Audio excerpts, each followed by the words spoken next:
Eh, Mi nombre es Francisco Olivella y yo soy estudiante de tesis de la Universidad de Panamá de la Facultad de Derecho. Y como lo has dicho, creé un proyecto que promueve el patrimonio escultórico y monumental. Empezamos a investigarlo, empezamos a mapearlo y así fue que comenzó este interés pues, por promover los monumentos, saber su historia, generar debate al respecto.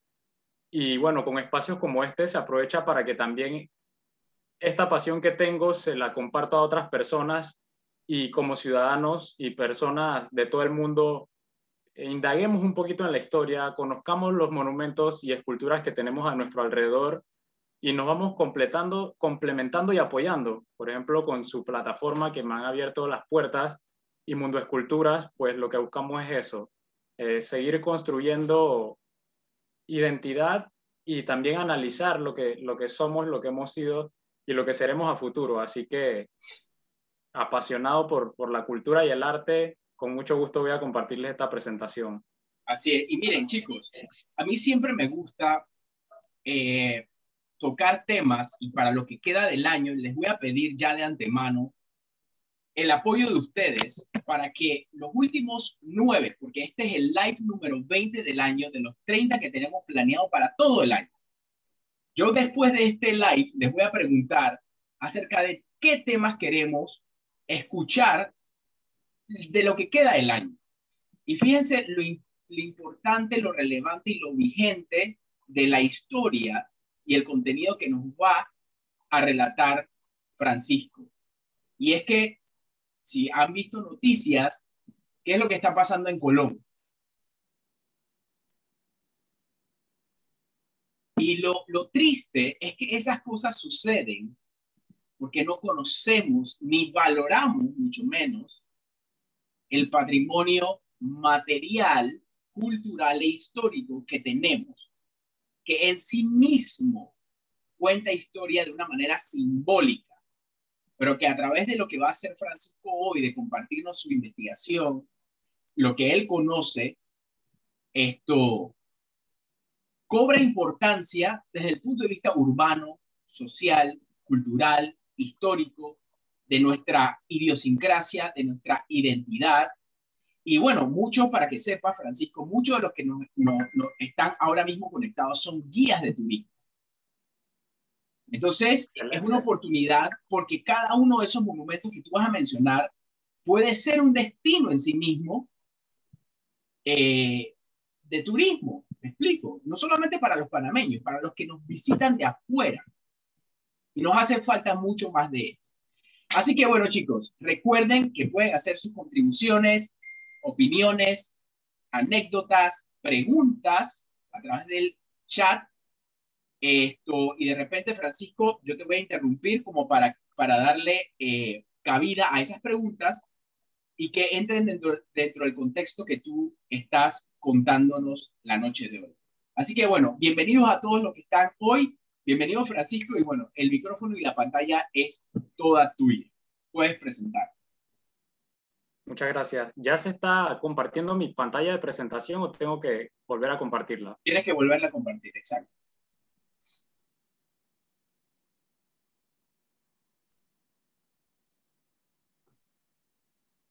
Vale, ¿les aparece la presentación?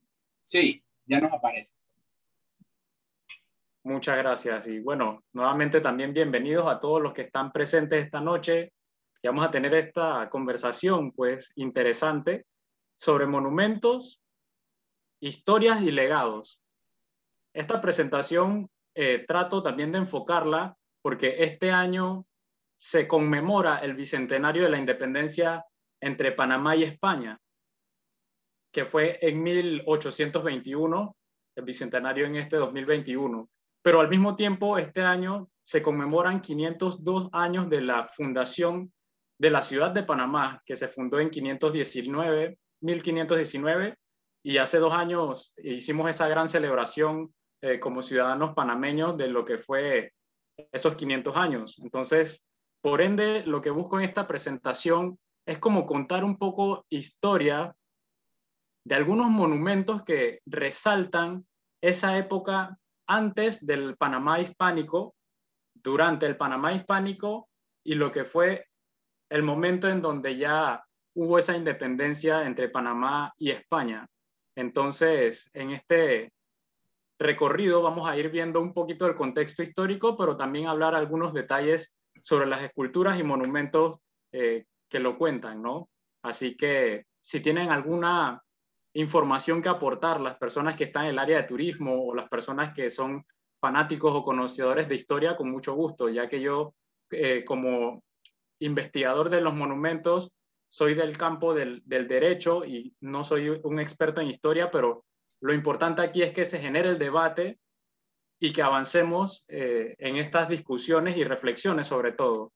Así que esta presentación, que Panamá es culturas, ya que Panamá es una nación que tiene un poco de todo, de esas personas que pasaron por el istmo antes de la época hispánica, que venían de las civilizaciones del norte y del sur de América, y por ende este título pues siento que le cabía a esta presentación. Para dar inicio me gustaría hablar sobre quiénes somos nosotros en Mundo Escultura. Como lo comentamos al principio, nuestra misión como plataforma es revalorizar el patrimonio escultórico y monumental, conectarlos con las personas, pero sobre todo aprovechando las nuevas tecnologías. Y eso es un poco también lo que hace LifeWorld Inc. Y nosotros al mapearlas, al promoverlas en las redes, hemos visto que el ciudadano le gusta esa nueva interacción con el patrimonio, ya que al conocer la historia puede conectarse más con ella, puede sentirse más identificado, y para nosotros ha sido muy enriquecedor abrir esa ventana porque las personas cuando ven una escultura que está en su corregimiento, en su ciudad, nos cuentan una historia, nos aportan fotografías, y de hecho la base de datos va incrementando, así que yo creo que es muy importante que las nuevas generaciones conozcan el pasado para valorarlo, porque quizás vemos en algunos monumentos, esculturas y sitios históricos que hay un descuido en cuanto a su conservación, a su restauración, y al final, si todos ponemos nuestro granito de arena para hablar sobre los monumentos, valorarlos, yo creo que asimismo vendrá el esfuerzo institucional y el esfuerzo de todos los sectores del país para darle el valor que se merecen estos monumentos. Así que con Mundo Esculturas buscamos eso con mucha pasión y seguimos avanzando todos los días con esta misión que tenemos. Para iniciar esta presentación, me gustaría decir que vivimos en un lugar que es maravilloso. El Istmo de Panamá siempre fue un lugar y lo seguirá siendo un lugar clave para toda la humanidad por su privilegiada geografía, porque al formarse el Istmo de Panamá, se mueven las poblaciones. Ya antes de que vinieran las civilizaciones y pueblos europeos a nuestro continente, ya había una riqueza cultural y de muchas civilizaciones que estaban en el continente americano, en el área de Norteamérica con los aztecas, los mayas y al sur con los incas, pero también había muchas otras poblaciones y civilizaciones y sociedades que estaban en el medio, muchas de ellas porque iban migrando o eran un poco apartadas de estos grandes centros, pero todas teníamos ya nuestra cultura, nuestras formas de sociedad, nuestro arte, nuestras propias costumbres, que al fin y al cabo se vieron un poco disminuidas, digamos, por esa colonización cultural que hubo de parte de los europeos, pero al fin y al cabo todavía existe parte de ello, y creo que en este momento de la historia debemos resaltarlo y entender eso que fuimos antes para que sepamos que eso está ahí vigente como parte de nuestra identidad. Y bueno, aquí les muestro una imagen de el emperador Carlos V que se encuentra en la Plaza Carlos V del casco antiguo de Ciudad de Panamá, con motivo de que fue una de las primeras personas que tuvo también una de esas ideas de que Panamá podría convertirse en una gran ruta interoceánica, luego de que con los descubrimientos se dieron cuenta de que era un nuevo continente y que había la posibilidad de el encuentro entre los dos mundos, cómo llegar a Asia y cómo cruzar el océano Atlántico por una sola vía. Entonces, para mí, en la historia también, Carlos V es una persona que fue relevante en ese sentido, al igual que muchas otras. Y bueno, destaco que esta fotografía fue tomada por Kevin Mock y es parte de su autoría. Aquí también ocurre algo muy interesante, el encuentro entre dos culturas como las había mencionado. Cuando los españoles vienen con esa idea de expandir su imperio, están ocurriendo muchas cosas. Recordemos que en ese momento del siglo XV, el imperio español viene de luchar el tema de la reconquista contra los árabes que se habían situado por todo el Mediterráneo, y uno de sus últimos puntos en que ellos lograron, digamos, expulsarlos fue en la ciudad de Granada, España.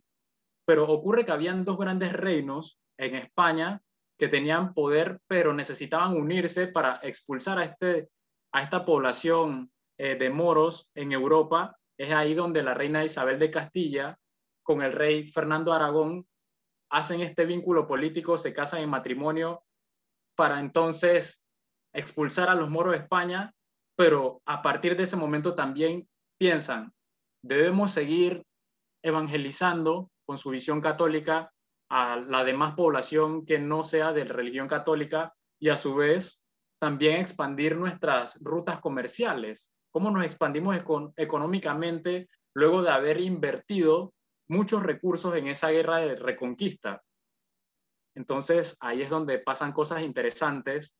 Se está desarrollando toda una vida que tenía siglos y siglos de estar haciéndose pues en esta parte de la tierra en América, pero llega Cristóbal Colón y dice, nosotros tenemos una propuesta, porque él y sus hermanos empezaron a proponerle a los emperadores europeos, le presentaron la propuesta para cruzar por el oeste, por el Atlántico, para ver si llegaban a China o a Japón, por el tema del comercio de las especias y las riquezas que se sabían que existían por otros exploradores europeos que lo habían hecho en siglos anteriores. Recordemos la historia de Marco Polo. Al mismo tiempo, la corona española dice, ¿por qué no financiamos esta expedición? Y ahí donde comienza entonces toda esta historia con las expediciones de Cristóbal Colón a América. Y hablando de monumentos, Cristóbal Colón es uno de los más representados en el arte escultórico en todo el continente americano. De hecho, vimos el fenómeno que ocurrió el año pasado con que estaban tumbando estatuas y monumentos de colonizadores europeos y de figuras de la historia que al final no representaban tanto la identidad de nuestra población en la actualidad. Y hay una discusión interesante en ese momento, porque hay algunas personas que lo vemos desde el punto de vista de que esas obras no deben ser destruidas porque tienen un valor histórico y artístico, pero al mismo tiempo hay que contrarrestar o cambiar la narrativa de que lo que se represente en el arte público solo sean monumentos que resaltan esas figuras, digamos, heroicas en algún sentido de los europeos. Porque aquí hubieron muchos caciques, hubieron muchos negros que fueron traídos como esclavos, que hicieron cosas importantes. Muchos de ellos se liberaron y fueron cimarrones y empezaron también a sentar sus bases en el continente, y esas historias quizás están un poco invisibles. Entonces, una de nuestras propuestas es promover ese tipo de personas y personajes históricos que también formaron parte de lo que somos y que no se ven en el arte público. Entonces, creo que es importante destacar eso. Aquí me gustaría ir a un punto en donde cuando llegaron los españoles a conquistar el continente, uno de sus puntos clave fue enterarse que llegaron a otras tierras que no eran el Asia, no era el continente asiático. Habían ya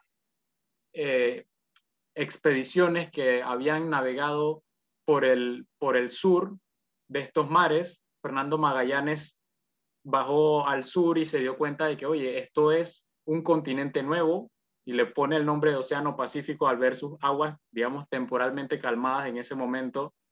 Pero a nivel de monumentos y arte, acá nuestros indígenas y los originarios del Istmo de Panamá ya tenían un poco esa cultura.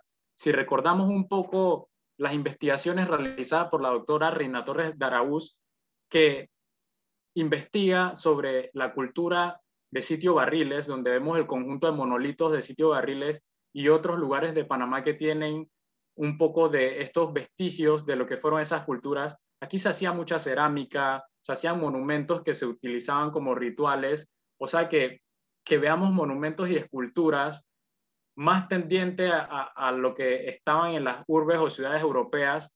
Eso no quiere decir de que acá no existía, porque como verán más adelante, habían muchas esculturas y obras que ya hacían nuestros originarios del Istmo de Panamá.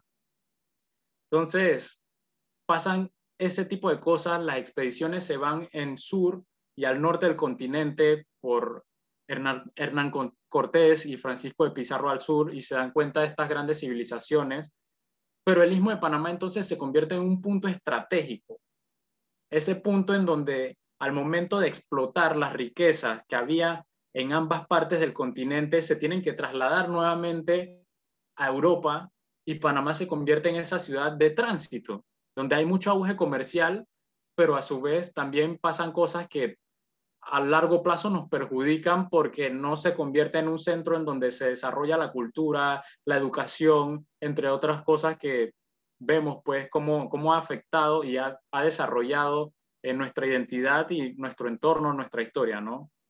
Entonces, cuando se fundó Santa María la Antigua en 1519, pasan las disputas también que ocurren entre Vasco Núñez de Balboa y Pedrarias Dávila, porque había muchos exploradores que estaban haciendo cosas que se iban ya un poco a sus intereses individuales y no alineado al tema de lo que quería la corona española. La corona española entonces manda como gobernador a Pedrarias Dávila, que cuenta con un busto en el conjunto monumental de Panamá Viejo, y él ve que Vasco Núñez de Balboa, con toda su astucia, con todo el tema de que luchó y disputó territorios de caciques, también hizo relaciones estratégicas con algunos de ellos. Digo relaciones estratégicas porque algunos lo ven como si fuesen amistosas, pero yo creo que él estaba pensando más en cómo lograba sus objetivos más allá de entablar relaciones amistosas con ellos. Se da cuenta de que este fenómeno pasa y la corona española dice hay que desarrollar las instituciones.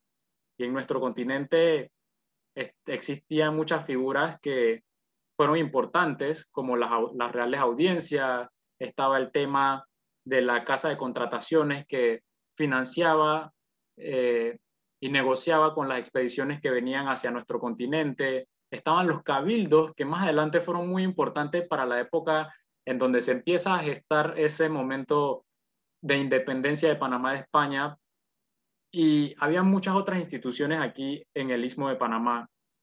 Yo creo que aquí podemos ver y darnos cuenta de lo que les comentaba, de que en nuestras civilizaciones que existían en este continente había arquitectura, había arte, había estatuas. Y aquí, por ejemplo, les muestro una imagen de una estatua de la comarca en Vera-Duroa, en donde ellos hacían tallas y hacen tallas en madera, en donde venden como artesanía hoy en día, pero eso ya formaba parte de su quehacer artístico y cultural desde mucho tiempo antes, ¿no? Entonces, para hablarles un poco acerca de un monumento específico, aquí vemos el monumento de Cristóbal Colón, como le contaba un poco que fue relevante en la historia de nuestro continente. Este es un monumento que data de mucho antes de nuestra época como república. Este monumento, que se puede apreciar a Cristóbal Colón con una imagen de una indígena que se ve un poco sumisada, hacen que nos reflexionemos cosas y que pensemos si eso es realmente lo que queremos representar con el arte monumental de hoy en día. Este monumento tiene la historia interesante de que fue donado por una emperatriz francesa que se llamó Eugenia Montijo, y el escultor de esta obra fue Vincenzo Vela, un artista italiano, y vemos que antes de que construyéramos el Canal de Panamá y que fuésemos república, ya habían monumentos que empezaron a ser instaurados, digamos, por la influencia europea. Ya más adelante otros monumentos sí fueron influidos por los gobernantes panameños, pero también un poco con esa visión de lo que ellos habían visto en ciudades europeas, como el doctor Belisario Porras, que empieza a desarrollar más el urbanismo de Ciudad de Panamá. Aquí, Francisco, y sí, nada más recordemos que, bueno, este también es un recorrido, aunque es fotográfico, pues como dijo Francisco, el busto de Carlos V está en el casco antiguo. El del cacique Parita está en Chitré, ¿no? En Cubitá, en la es entrada correcto. en la entrada de Cubitá. Creo que este de Cristóbal Colón, bueno, después venía uno con una orfebrería, ese está en el Museo del Canal Interoceánico, en el casco antiguo también. Exacto. Es que Y este esta de imagen que Colón, lo muestra. ajá, y este de Colón creo que está en Colón, o estaba, no sé. Sí, es correcto. Este monumento inicialmente estuvo en los predios de la Compañía del Ferrocarril a mediados del siglo XIX, pero luego fue trasladado en su actual ubicación, que es en la parte céntrica de la provincia de Colón. Correcto. Y bueno, Colón está pasando por algunas cositas, ojalá que ese monumento prevalezca, pero también, como dice Francisco, se puedan hacer otras interpretaciones un poquito más justas con nuestros grupos originarios y acerca del encuentro de esas dos culturas y no tanto como que los grupos originarios, esa imagen sumisa, porque de hecho, o sea, eh, eh, no se hubiera podido encontrar el Mar del Sur si no hubiese sido por los grupos originarios que lideran la expedición de Rodrigo de Bastidas.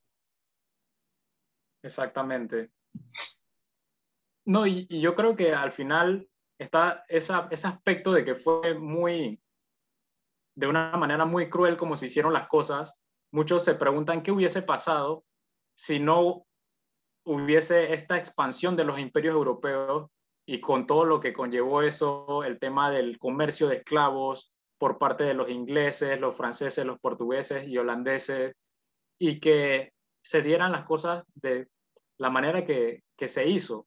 Yo pienso que eso era algo inevitable, porque las potencias y los imperios europeos estaban buscando esa expansión, o sea que en algún momento, como ya estaban avanzadas las navegaciones, se iba a dar ese tipo de cosas. También hay que destacar que mucha de la cultura de lo que son hoy los europeos también fue influido por lo que encontraron acá y que era algo ya parte de nosotros desde siempre. Por ejemplo, su cultura alimenticia fue muy influida por las cosas que encontraron en este continente y la forma de alimentación de los originarios del continente americano. El cacao, el tomate americano y las papas fueron cosas que influyeron mucho y son parte hoy de su cultura alimenticia, y eso se pronunció mucho más cuando ellos descubrieron, o mejor dicho, empezaron a conquistar y colonizar estas regiones, ¿no? Entonces, este monumento me parece bastante tendiente a esa visión de que quiere promocionar en los europeos, siempre haciendo realce a su historia, pero quizás eso también opaca un poco a la historia de lo que ya existía en nuestro continente. Existe otro busto, por ejemplo, de Cristóbal Colón, existen varios en Ciudad de Panamá, uno de ellos está en la 12 de octubre, en la avenida 12 de octubre, otro se encuentra también ahí en el conjunto monumental de Panamá Viejo, pero este me parece bastante llamativo y tiene esta historia interesante.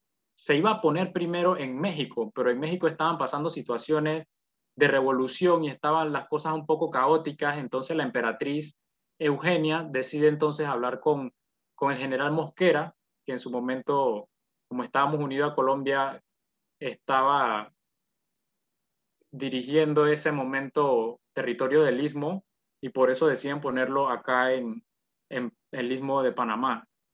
Entonces, aquí vemos un poco nuestro querido país.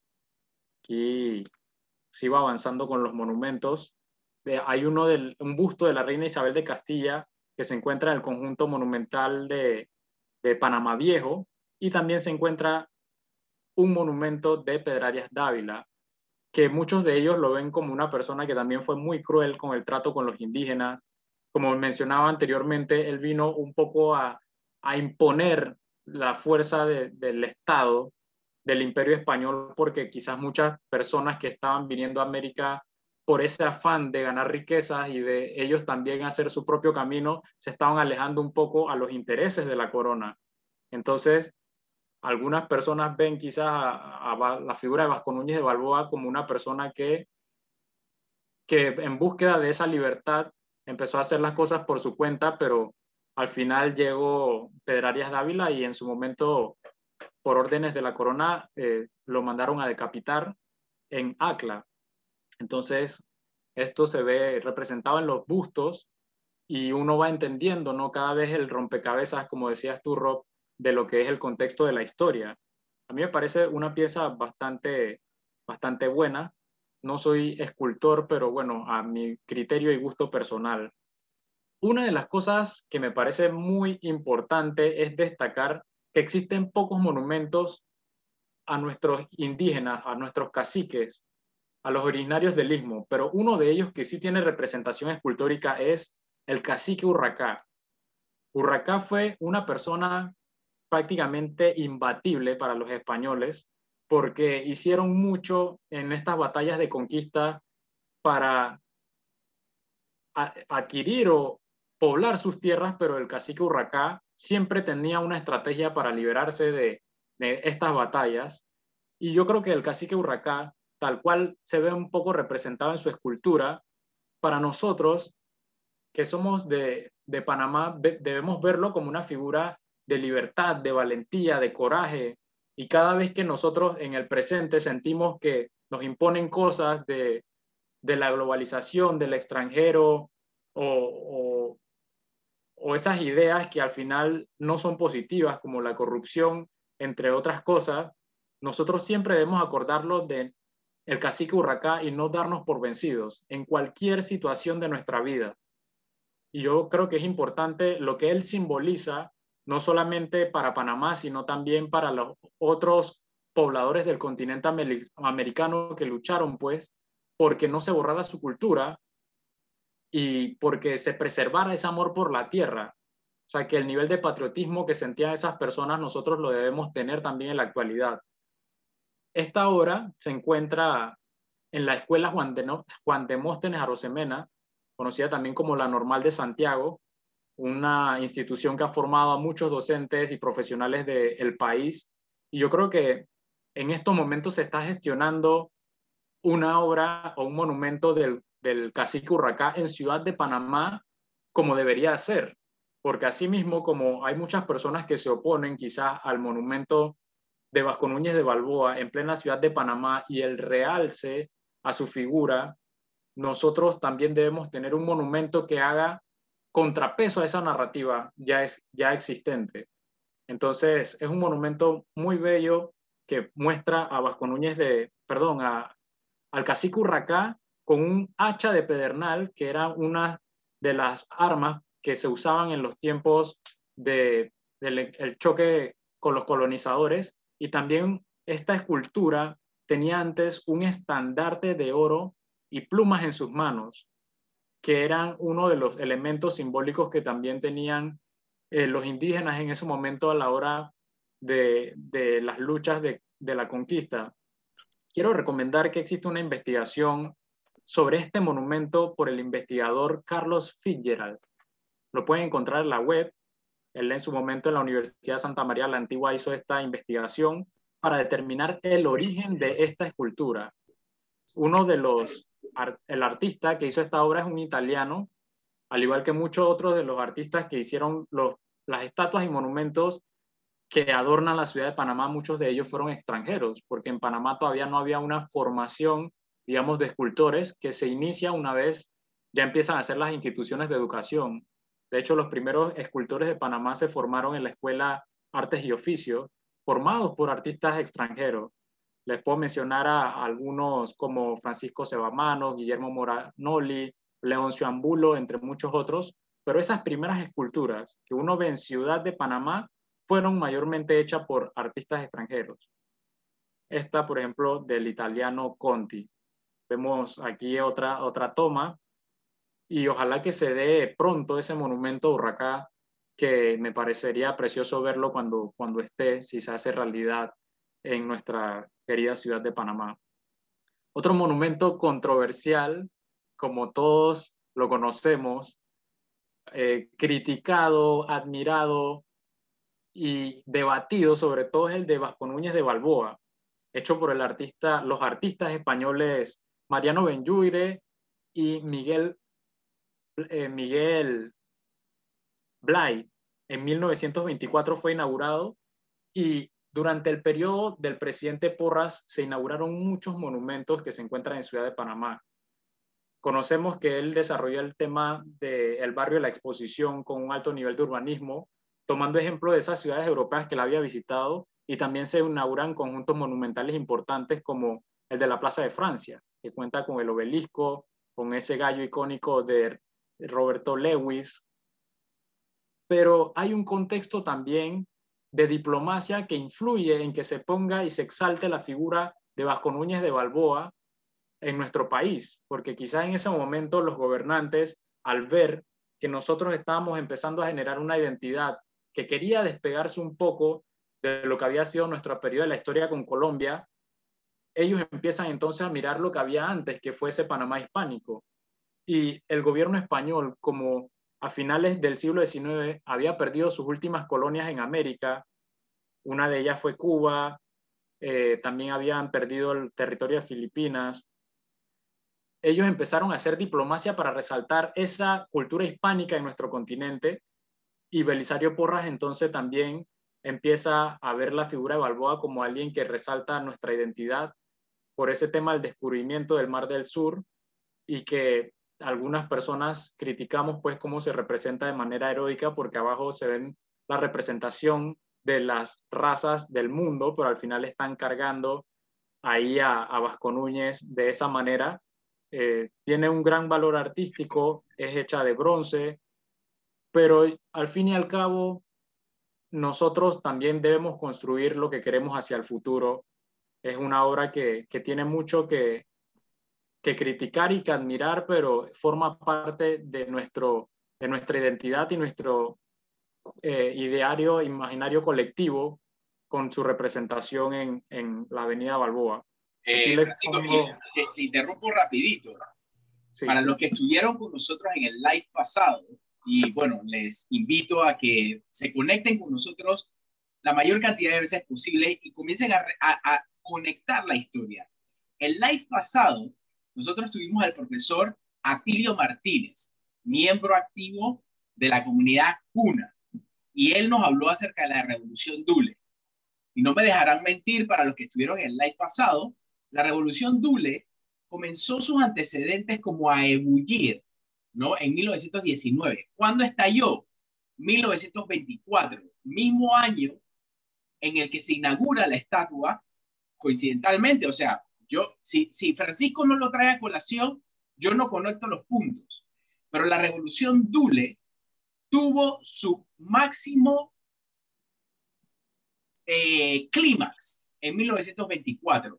Y fíjate, Francisco nos acaba de decir, era el imaginario, el visionario étnico, cultural que tenía un presidente acerca de los panameños, poniendo una estatua como esta en el barrio de la Exposición. Podemos debatir acerca de eso, pero allá en la comarca habían grupos originarios que estaban siendo atacados, mermados, mitigados, con el ideal de que el panameño tuviera un solo estándar, una sola raza, un solo idioma, una sola vestimenta, ¿ok? Y de hecho, nuestra moneda se llama Balboa. Gústele a quien le guste y pues no le guste a quien no le guste, ¿no? Entonces, eso es lo rico pues como estábamos hablando Francisco y yo al principio, de armar este rompecabezas que es la historia de Panamá, con piezas que han sido olvidadas, desconocidas, invisibilizadas o que han pasado desapercibidas. Por eso traemos estos temas. No, interesantísimo ese dato de la fecha de inauguración de Bartolomé de Balboa. Y gracias por ese aporte, Rob.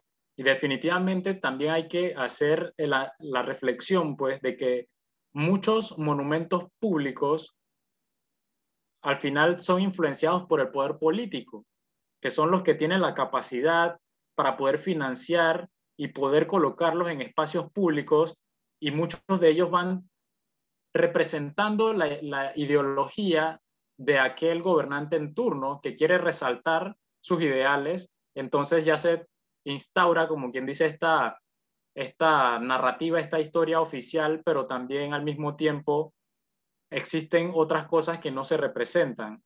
Yo creo que eso es importante, hacer la reflexión, y que los gobernantes en el presente hagan más consulta para saber qué nosotros como ciudadanos queremos representar. Y yo pienso que debe trascender también no solamente a figuras históricas o personas, sino a símbolos y valores que resalten a una población.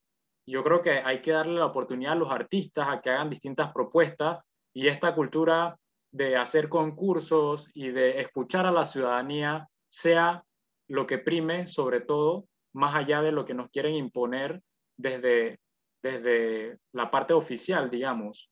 Entonces, yo creo que con este monumento se pueden hacer todo este tipo de análisis y tomarlo como ejemplo. Bueno, otro monumento, para continuar, interesante, que tenemos en nuestra ciudad es el conjunto monumental de Panamá Viejo, que es muy recordado por esa primera ciudad que se fundó en 1519 y que desarrolló ese formato de ciudad que se había empezado a replicar en muchas de las ciudades del continente, con su catedral, con los espacios para estar, con las gobernaciones y demás. Pero esta ciudad, que tampoco se llegó a desarrollar tanto porque el foco de las conquistas se situó en los espacios de Norteamérica, en México y en, digamos, las zonas del Perú, también empezó a levantar interés por aquellas otras potencias que decían: el Imperio Español tiene una hegemonía en estos nuevos territorios que lo está explotando. Y entonces, digamos, esa situación que pasa con el Imperio Inglés, que empieza a financiar a los corsarios, a los piratas, porque saben de que por Ciudad de Panamá hay mucho comercio que va fluyendo con las ferias de Portobelo y con esos puertos y puntos en la costa del Caribe, que ellos dicen: oye, ¿por qué no empezamos a atacar, pues, a estas ciudades y a estos puntos estratégicos para ellos también incrementar sus ganancias, ¿no?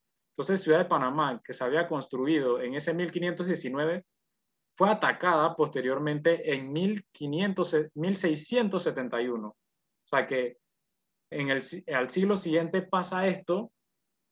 Conocemos la historia del pirata Henry Morgan y Francis Drake, y se dice pues que esta ciudad que fue atacada tuvo su estrategia por el gobernador de ese momento, de que al momento que fue atacada se quemó la ciudad, la mandaron a quemar. Entonces ahí es el lapso en donde Ciudad de Panamá se destruye. Empiezan también los españoles a ver cómo empiezan a hacer una estrategia para fortalecer la ciudad de Panamá con los fuertes de la zona del Caribe, los fuertes militares. Ahora veremos el fuerte de San Lorenzo y Portobelo. Y al mismo tiempo se empieza a pensar dónde se construye la nueva ciudad de Panamá, que se inicia su construcción 2 años después, en 1673.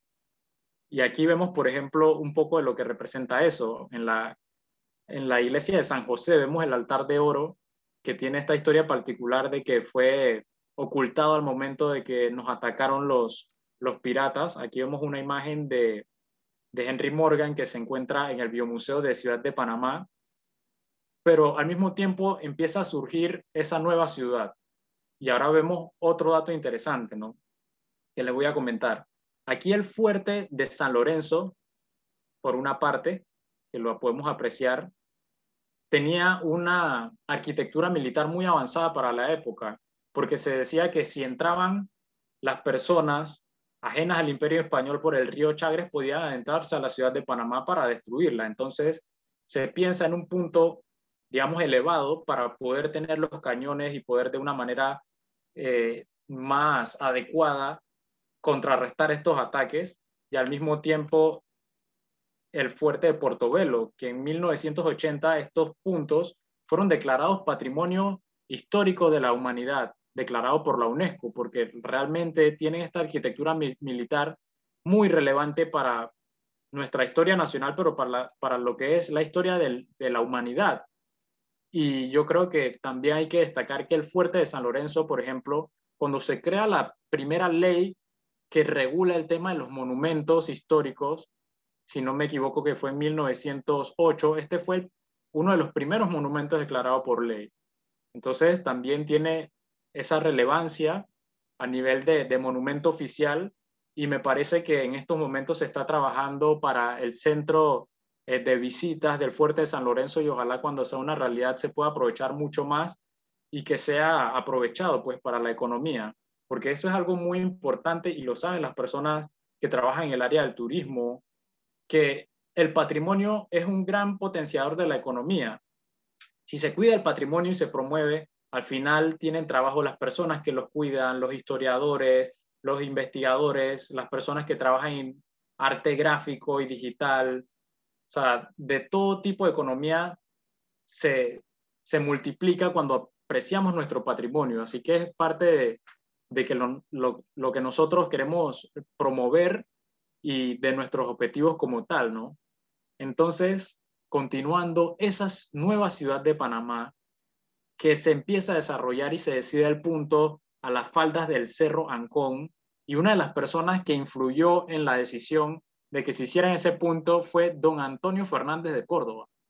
Una vez yo estaba en el metro de Panamá y me puse a pensar por qué era el origen de cada nombre de las estaciones del metro, y está siempre el área de Fernández de Córdoba, y al conocer la historia del general Fernández de Córdoba, que era una persona que tenía mucho conocimiento militar, influye al decidir de que se construya en ese punto del Cerro Ancón, porque esta zona de relieve montañoso puede servir también por si atacaban la ciudad de Panamá con sus nuevas fortificaciones y murallas, no pudieran atacar todo y que se empezara a construir también en la parte de atrás del cerro.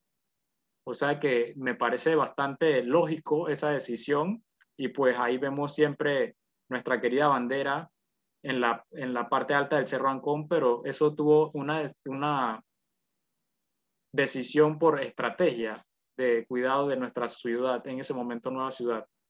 Entonces, en este momento ya vemos que en la nueva ciudad de Panamá empiezan a haber otros monumentos que vemos como ya las iglesias y las catedrales, tanto que se fundaron en este punto a finales del siglo XVIII, tanto como en otras ciudades de Panamá, y que hoy en día forman parte de nuestro patrimonio que debemos promover y cuidar, y que son parte también de esa influencia europea, pero nosotros debemos ver todos los puntos que resaltan también nuestra historia, los bustos de los próceres y las personas que tenemos en ese momento, que tenemos en esa ubicación, y que en parte cuentan mucho de lo que somos. Entonces, aquí, por ejemplo, vemos la Catedral Metropolitana de Panamá, que se declara Monumento Nacional en 1941, donde ocurren muchos de los actos históricos al momento de que nos convertimos en república, y en esa área también se encuentran muchos bustos de nuestros próceres, que bueno, ya eso queda para otro capítulo porque ya es historia que va más allá de esa época colonial, pero que está ahí presente. Y uno de los escultores que más cantidad de obras escultóricas tiene en el casco antiguo, curiosamente, es un artista francés que se llama Auguste Maillard, y al igual que Mariano Benlluire, que hizo el monumento de Vasco Núñez de Balboa, él también es el escultor del monumento de Simón Bolívar en la zona del Casco Viejo. Entonces, me parece interesante toda la riqueza patrimonial que tenemos y que debería aprovecharse más, estudiarse más, y eso es lo que intentamos hacer, y sé que todos los días va pasando, ¿no? Entonces, con las herramientas tecnológicas podemos potenciar eso mucho más, y que se valore de la mejor manera. Aquí un poco para ir concluyendo los monumentos que cuentan historias relacionadas a esta época de la historia, vemos el monumento de Rufina Alfaro, que se encuentra en la provincia de Los Santos, que fue hecho por el artista Guillermo Moranoli.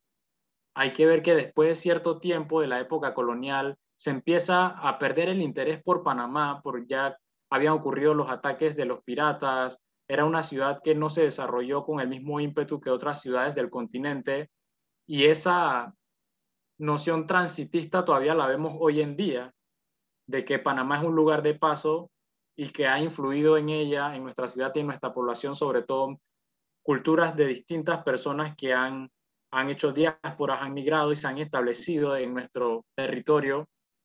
Y yo creo que al final, con los diversos factores que dieron a la independencia de Panamá con España, que vemos cómo se van mostrando en estos monumentos públicos, hace falta mucho que contar y hace falta mucho esas otras historias que están invisibles por resaltar. Y a mí personalmente me parece importante a la población eh, afrodescendiente que se resalte más, a la población femenina. De hecho, en una de nuestras investigaciones con Mundo Esculturas hemos determinado que hay un porcentaje muy mínimo de personas, mujeres destacadas en nuestra historia en el arte público. Yo creo que eso debe incrementarse, así mismo como la creación de monumentos de personas originarias del Istmo. Para contarles un poco, una idea que viene próximamente es la ruta monumental. Y la ruta monumental busca que se hagan estos recorridos utilizando como puntos de interés y que cuentan la historia de las estatuas y monumentos. Entonces, desde Mundo Esculturas, nosotros hemos estado trabajando en el mapeo de las estatuas y monumentos de Panamá como ciudad y de todo el país, y hemos seguido y estamos desarrollando ese trabajo. Y yo creo que es una herramienta muy interesante, de hecho, para las personas que están aquí, que son del área de turismo, que se tenga ese inventario de las esculturas y monumentos de todo el país. Entonces, la ruta monumental busca eso, y aquí sí vemos, esto es un mapa digital de las esculturas y monumentos, en donde cada punto cuenta la historia de una escultura, de una estatua y de algo que forma parte de nuestra historia. Aquí vemos, por ejemplo, que colocamos el autor, si tenemos información del año que se inauguró también la colocamos, el estado de la obra, si está en buen estado, si está por deteriorarse o ya se encuentra deteriorada, y un poco el contexto de quien se hace alusión en la escultura, ¿no? Entonces, este mapa de las esculturas y monumentos lo hemos estado trabajando de hace unos años hasta la actualidad, y cada punto representa una estatua, una escultura, un monumento que conforma nuestro patrimonio cultural e histórico del país. Así que ahí pueden observar, no sé si se les sale la actualización del mapa con los puntos, cómo esto se va expandiendo por todo el país, y nuestra meta es que tengamos todo el patrimonio monumental de Panamá mapeado, y a su vez, ¿por qué no ser ambiciosos y expandirnos quizás a otras ciudades que también estén haciendo un inventario, documentación de su patrimonio para facilitarle la labor a los que toman decisiones institucionales en su conservación, y que la ciudadanía sobre todo lo pueda aprovechar, tanto los visitantes de nuestro país como los que ya estamos habitando este territorio? Y quiero decirles que para mí, que hago esto con mucha pasión, y para los que están aquí interesados, que sé que son amantes de la historia, conocer nuestro pasado es un punto de partida para construir posibles futuros. Y yo creo que es algo muy importante hoy en día, porque hay muchas cosas que nos distraen y hay muchas influencias foráneas que influyen en nuestra identidad, y nosotros debemos rescatar ese pasado que muchas veces se encuentra en las bibliotecas, en los periódicos antiguos, pero siempre está vivo y siempre nos habla, nos comunica cosas.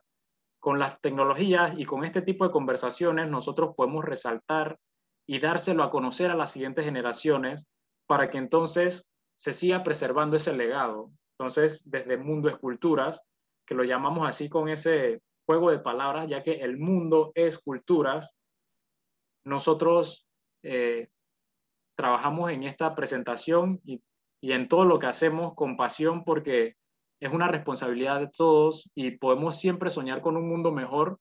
Yo creo que es lo que me inspira, ¿no? Así que gracias a las personas de Lifeworld Inc. gracias a las personas que están presentes en este momento y que sigamos trabajando por un mejor mundo. Así que con mucho gusto me gustaría abrir el debate y que las personas comentaran cualquier idea, aporte, sugerencia, y con mucho gusto vamos a compartirlas aquí. Así que pueden seguirnos en Mundo Esculturas, LifeWell Inc. y muchas gracias. No, gracias a ti, Francisco. La verdad es que, eh, pues, este tema me apasiona y sin duda alguna cada uno de las personas que está aquí presente, pues, tiene definitivamente un grado de afinidad con cada una de las historias que tú nos has traído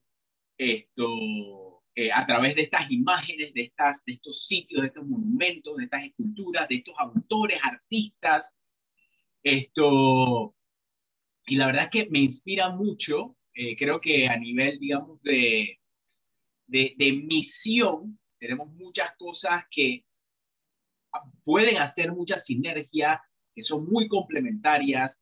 Tú tienes una página web, nosotros tenemos un aplicativo móvil de recorridos audioguiados, creo que te lo dije el año pasado, tenemos mucho que puede hacer match y que podemos fusionar para que se haga un proyecto súper interesante. Voy a compartir muy rápido algunos comentarios rapidito, ya estamos a 6 minutos de terminar el live. Ustedes saben, gente, que a mí me gusta ser puntual porque estos encuentros son un abreboca para seguir despertando el interés y la curiosidad por nuestra historia y que tengan ganas de más en el próximo live. Pero bueno, miren, aquí hay algunos comentarios súper interesantes. La señora Rosalba dice, incluir además las obras de arte incorporadas a la ciudad luego de 2 bienales de arte que se han realizado en Panamá. Mucho antes, también la señora Rosalba, cuando tú estabas hablando acerca del monumento de Cristóbal Colón en Colón, nos dice, se le llama la Joven América. Está en el Paseo Juan de Móstenes a Rosemena. Luego estuvo en el patio de lo que hoy es el Hotel Washington. Y esa, la que tú mostraste, según la señora Rosalba, yo no conozco mucho de Colón, dice, es su 4ª ubicación. Súper interesante. O sea, esa escultura la han movido 4 veces. Ojalá sobreviva, ¿no? Muchas gracias por el aporte, Rosalba. Definitivamente Panamá se conoce como una ciudad de las esculturas peregrinas. Eso lo resaltó Ernesto J. Castillero en una de las primeras investigaciones que se hicieron sobre esculturas en Panamá. Y también, antes de que se me pase, quiero destacar la labor de los investigadores de este tema. Así como Ernesto J. Castillero, que fue uno de ellos, hay muchos investigadores, entre ellos también la profesora Nuria Madrid, entre otros, si se me escapa el nombre en este momento, que han hecho una labor de investigación muy importante y que yo como joven me he nutrido con eso y he tratado de seguir aportando mi grano de arena para que continúe nuestro aporte pues, cultural. Sí, dice la señora Rosa Perkins. Tema muy interesante. Felicidades, Francisco. Me gusta tanto ver que un abogado se interese por este tema tan artístico y romántico. Los felicito. También he visto en el interior monumentos recientes que honran al hombre panameño y su actividad social, política y cultural. Y bueno, rescato también lo que dijo Francisco. O sea, no es solamente hacer monumentos, digamos, bueno, ahora que están de moda las Olimpiadas, o sea, que se debería hacer. Por ejemplo, una política deportiva cultural o cultural deportiva es, por ejemplo, hacerle un busto a cada panameño que va en representación nuestra a las Olimpiadas, que son pocos cada 4 años. Y el esfuerzo de esos atletas es literalmente olímpico, olímpico. Y bueno, se los dejo a su entender lo que significa un esfuerzo olímpico, no solamente desde el punto de vista deportivo. Excelente presentación. Y lo que quería decir, o sea, Francisco dijo algo importante. O sea, debemos tener monumentos y sitios en representación de valores, virtudes del panameño. ¿Cuáles son los valores y virtudes que distinguen a los panameños? O sea, yo no sé, y yo no sé si hay un libro, podemos aquí conversar, debatir, discutir, aportar, pero ¿cuáles son nuestros valores? Trabajo, bueno, una escultura del trabajo. En el Palacio de las Garzas, cuando uno sube cuando uno sube al primer piso, hay como unas, no sé si son, no sé si tú los has visto, Francisco, hay como cuatro o seis esculturas, no recuerdo. Una de ellas es el trabajo, y se supone que son las virtudes del panameño. O sea, nosotros en Panamá deberíamos tener una escultura del tamaño de la Estatua de la Libertad en cada una de las entradas del canal. ¿Por qué no Exacto. nos los proponemos? ¿Me explico? O sea, tenemos Yo, unas estatuas firifiris que son bonitas, pero no hemos salido del típico busto.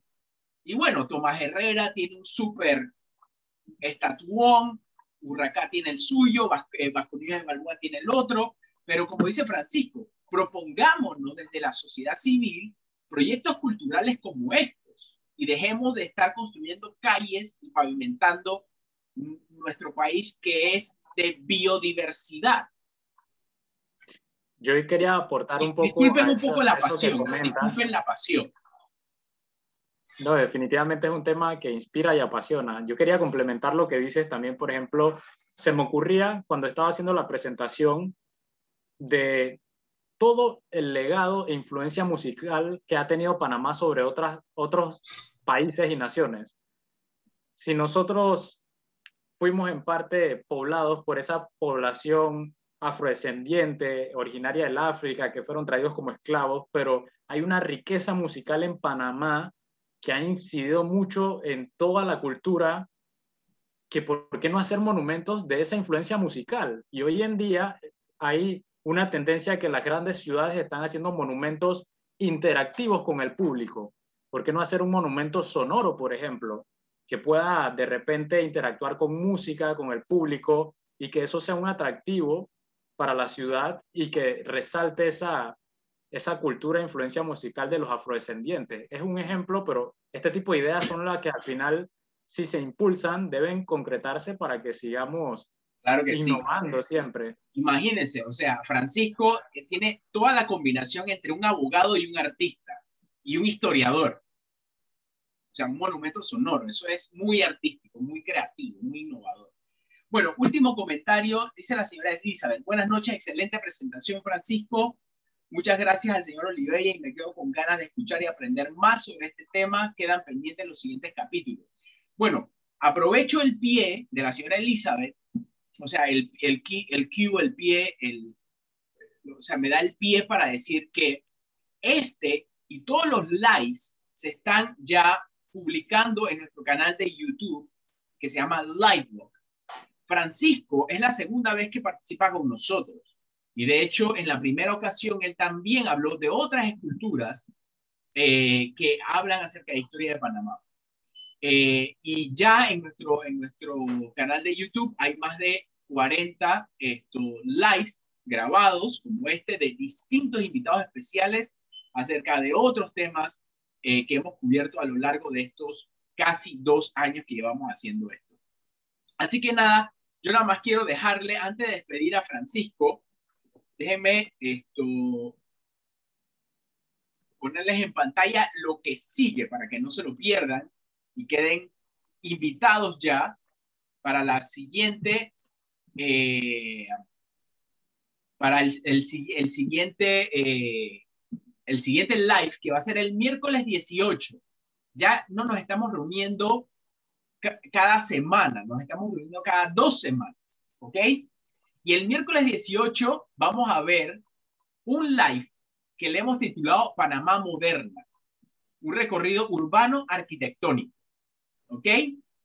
Va a ser con Daniel González, y bueno, vamos a tener algunas sorpresas para ese día, y va un poco también alineado con lo que Francisco nos trajo el día de hoy, un recorrido por el mundo escultura, ¿no?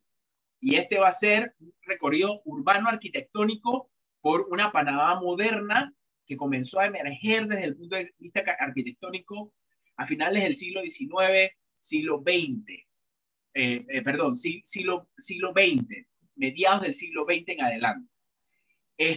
Y bueno, gracias Francisco, como siempre hacemos público este reconocimiento de hoy, 4 de agosto, de tenerte con nosotros en nuestra pantalla, junto con esta preciosa audiencia con el tema 10 monumentos y sitios que cuentan historias del bicentenario de independencia de Panamá de España. Gracias por tu participación, gracias por tu contribución, gracias por tu tiempo, por tu experiencia, por tus conocimientos y bueno, por todo el trabajo que estás haciendo, que hemos dado como un sneak peek en estos 60 minutos.